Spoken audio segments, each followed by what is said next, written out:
Delhi Capitals బౌలర్లు చెలరేగిపోయారు. బౌలింగుకు అనుకూలిస్తున్న అహ్మదాబాద్ పిచ్పై సమిష్టిగా రెచ్చిపోయారు. ఢిల్లీ బౌలర్ల దాటికి గుజరాత్ టైటన్స్ 17.3 ఓవర్లలో 89 పరుగులకే కుప్పకూలింది.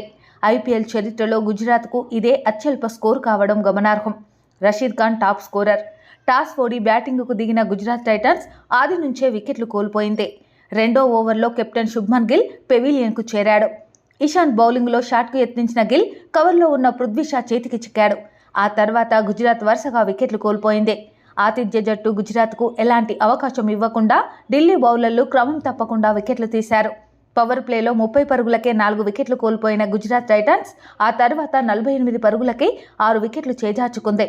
తొలి ఇన్నింగ్స్లోనే ఇంపాక్ట్ ప్లేయర్ను బరిలోకి దించిన గుజరాత్కు ఎలాంటి లాభం లేకపోయింది. సాయి సుదర్శన్ స్థానంలో వచ్చిన షారుఖ్ ఖాన్ డకౌట్ అయ్యాడు. మరోవైపు సహచరులు వెనుదిరుగుతున్నా రషీద్ ఖాన్ తన పోరాటం కొనసాగించాడు. స్కోర్ బోర్డును నిలకడగా ముందుకు నడిపించాడు. ఢిల్లీకి గుజరాత్ ఆ మాత్రం లక్ష్యాన్ని నిర్దేశించిందంటే రషీద్ ఖాన్ వల్లనే. గుజరాత్ ఇన్నింగ్స్లో ఒకే ఒక సిక్సర్ నమోదవ్వగా అది రషీదే బాదాడు.